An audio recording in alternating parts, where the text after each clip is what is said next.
here with Shakera, the founder of Carnival Spice. I know just a little bit of what she does here, but I'll let her tell me about it. So you're the founder. Thank you for joining us Thank here. you for having me. I'm so excited. So am I.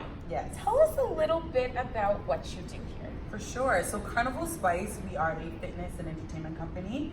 And that's a very general term, but there's so many layers. For example, our entertainment division, we provide Caribbean Carnival entertainment in Carnival costumes year-round. So we're in masquerade at birthday parties, weddings, festivals.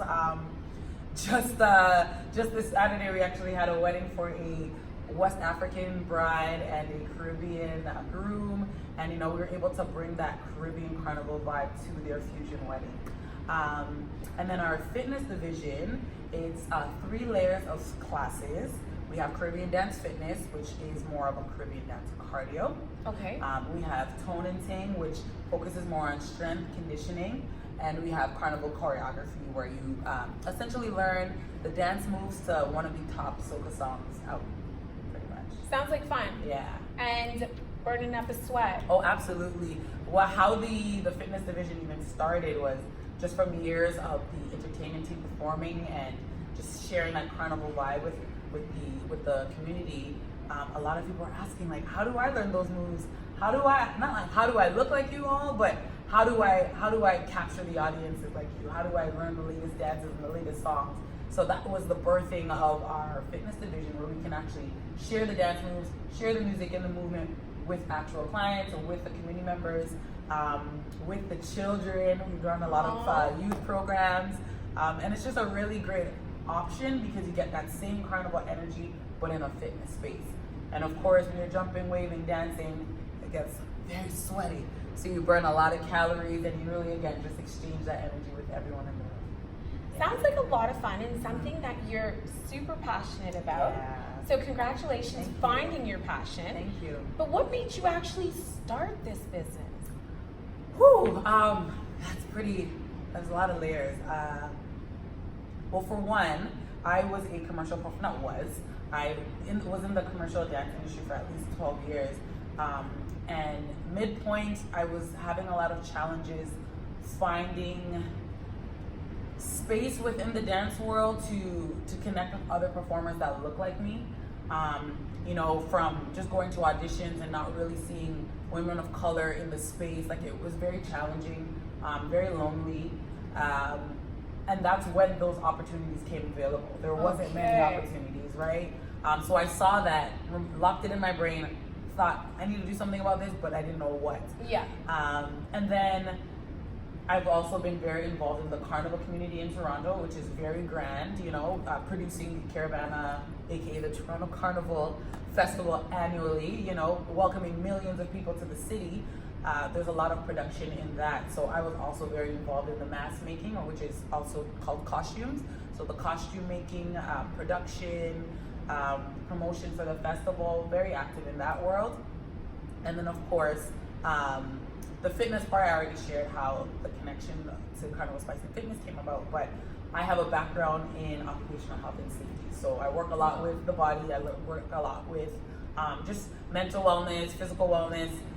So it was almost like, how do I bring all of these areas that I enjoy? How do I do what I love on a daily basis? How do I really just serve my community in a way that's not just beneficial to my friends and family, but to the world at large, right? So that was a big list. Yeah. It was a big list. And I couldn't find that in a particular job per se. So it was just really up to me to figure out how do I bring all of those worlds together. And Carnival Spice was one of the ways I could do that. For all of those areas that I wanted to tackle, I think the best part about Carnival Spice is the community that we've built within our clients, within our team members, and within, again, the children that we're able to engage with and teach them the culture to keep that culture alive.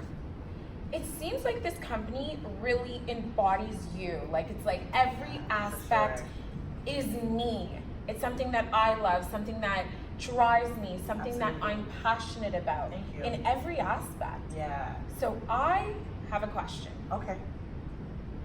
what did you want to be when you grew up? Whew, let me sit back for that. What did I want to be when I grew up? I've started asking a number of people this that I interview, and I've never been stumped before, folks. I've never been no, stumped before. no, That's a good I don't question. think you're stumped. Yeah. I think everyone I've interviewed, it's funny that most of what they want to be when they grow up, they're encompassing it now. So I'm always interested to be like, oh, what did you want to be? Like, I interviewed someone the other day and they were like, I want to be a teacher. But she's a registered dietitian. Right. And so she's like, I'm very happy that it's fully encompassing because she teaches people about food and how. Right. Exactly. Right. So was there something that kind of you saw at a young age that this would be a perfect fit? To answer your question, I think I'm stumped because there wasn't like a one thing that I wanted, like I needed to do or I had to do. I'm a multi-passionate person, so that didn't really help with picking one thing. I was very I like to debate a lot when I was a child, so I think the family pushed lawyer on me, so there was that. But a huge part, and that's probably obvious, I've been dancing since I was a child, so dance has always been a part of my life. I didn't go to university for dance. It was just something that I did, something that I enjoyed, and something I was really good at. So it was just a matter of to what capacity is dance going to be in my life moving forward, right? And I just the way my life was set up, I was always dancing. So when I was little, I did classes here and there. That's a long story of how that started, but I won't go into it.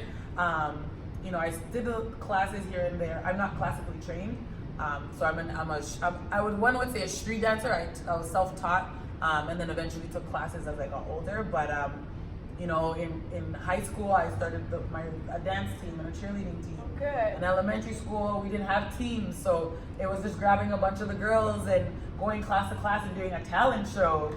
Who does that? I did that. University, doing dance competitions within like the GTA and Ontario eventually because we were that good. And, Good. So it only kind of made sense as I grew as an artist and grew as a woman that it was like, okay, well, you're done university. What's next? What's next? And I did work in my field, which is occupational health, for a little bit. But again, I'm driven by passion. I'm driven by things I enjoy doing. And although I did enjoy that world, it wasn't for me. Yeah. It wasn't for me. It didn't feel good.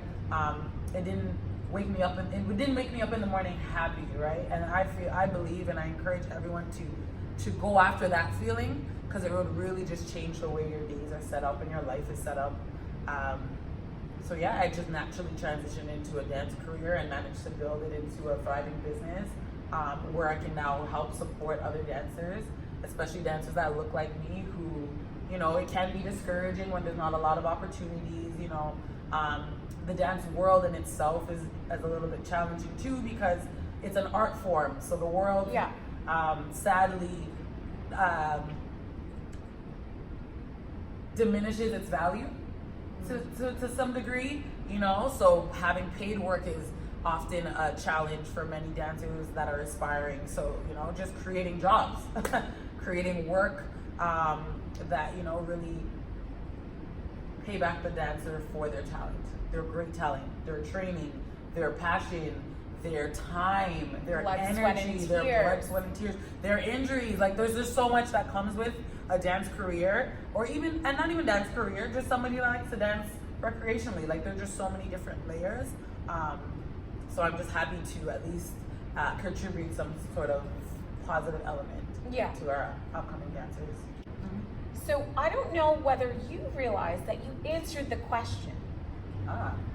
You answered the question, maybe not realizing it, in the sense of you've always been multi-interested. Right. In the same thing, but you segment it in different ways, and that's your career as well. There's absolutely different facets to this business. Absolutely. And you figured out how to make it work for you, and okay, sure, we're gonna do making the masks. We're gonna do teaching how to dance. We're gonna do, okay, let's all go out and be be the masquerade There party. you go. There you go. Congratulations. Thank you so much. That's your answer. Yeah. Yeah. And it's very. You're living it. Thank you. And I think the cool part with Carnival Spice too is how niche it is, in the sense that it's not just a dance company. You know, it's really highlighting Caribbean arts, which is also another big passion of mine. You know, my family is from Jamaica, and my Jamaican upbringing is the foundation of who I am. How I talk, how I walk, how I move, how I eat. What I eat. What I eat. Yeah. So it's always great to provide, again, an educational element as well as a positive representation of Caribbean culture to the masses. So, yeah. Carnival Spice, y'all. And everything nice. And everything nice. So last question. I know that we've talked a lot about some of the services, and I wanted to touch on something specific because I think it's something really special that you do. Mm-hmm. Firstly, how long have you been doing this? Well, Carnival Spice, we started in spring of 2013. Okay. And as I mentioned before, we started as an entertainment group. Yep. And then we've grown from entertainment group to fitness group as well. And through the clientele and the community members that we've built within those two areas, we identified a group of people that deserve some attention, the attention that matters, and that's the children. And it's so important to work with children so that they understand the culture early, and they're growing with that extra knowledge and that extra view of the world. Yeah. So we run a lot of youth programs in the city, especially with like the Toronto Public Library, City of Toronto. We go into a lot of different schools, and we have a variety of different presentations. So we do more of like a dance, spoken word, and demo presentation, where not only do we teach the youth about the children and youth about just the Caribbean dance, the origins and the movement, but they're able to participate afterward and actually like try it out and let their bodies feel it. And then again, we have just strictly dance fitness workshops because, of course, like we got to get our children active, we got to get them moving, you know, ensuring that they get that they love. Exactly. Have fun with. And I think that's really the best part of our workshops. It's educational, but it's engaging, right? Because kids, their attention spans is... You gotta get them. You gotta get them, right? So it's really cool that we have that element where you can learn and have fun at the same time, you know, and the cultural element is also another positive bonus. Yeah. Well, thank you so much for doing you so everything much. you do and being in the community and kind of encompassing everyone. So thank you a trillion billion. If you guys have any questions or want to reach out to her directly, I'll leave all her information below. But thank you so much for always supporting local, and please share, like, or comment on any video you see. Well, hold up, before we go, curveball. Tell me. I think we should teach you a move before we go. Oh my God, Shakera. Let's see how good of a movement No, I am. I'm actually horrible. Shakera. How about this? No, Shakera, actually, like, I'm Story of my life. I'm usually most people's first dance teacher, so it's okay. And actually, we did this move. I taught the hosts of breakfast television on the spot, and one was wearing heels, and one has probably never danced to soca music in his entire life, and they learned the move. So she's standing, y'all. I'm gonna show you this move. It's more dancehall, so it's very structured. Soca is a very freeing dance, so you don't have any rules. This one has rules. I think rules would be great for you. Okay. Okay, feet together. Not a lot going on. Don't worry. You got this. Say, I got this. I got this. All but right. My foot's already asleep. So you're gonna clap. 1, 2. Okay, I'm gonna lead and you follow. 3, 4, 5, 6, 7. And there's like a grab. 5, 6, 7. Here we go. Clap, clap, clap, slap, hit, crack. Look at the face. I'm already converting her, everybody. Cool. So once you hit it here, you're gonna rock back, right, 6, 7, 8, and stop it. Cool? Cool. All right, breathe, because it's gonna go fast. Oh my God. 5, 6, 7, we go. Slap, slap, hit, slap, slap, grab, and rock. 6, 7, Cool? Breathe? Cool. All right, can we take it up a notch? Sure. Just increase the speed a little bit. We'll see. 5. 6, you're gonna trip. That's a soca 2-step. 5, right, left, right, left. Here we go. And clap, clap, slap, slap, da da da da, hit, and nobody cares if you make a mistake. You got this. Here we go. And clap, clap, slap, slap, da da da da, hit, and a rock. A little faster.